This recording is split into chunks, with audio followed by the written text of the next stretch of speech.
Let's see how you can find the Spotlight lock screen pictures in Windows 10. Press Windows plus R key and type %local app data % and press OK.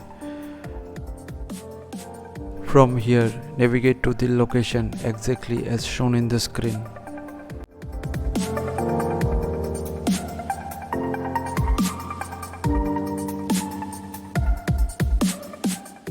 These are all the lock screen pictures. Simply copy them to a different location of your choice. After copying, you need to rename the file with an extension of .jpg and hit enter. Now do it for all the files which you have copied. That's it. So thanks for watching. Please feel free to subscribe and support the channel. Thank you.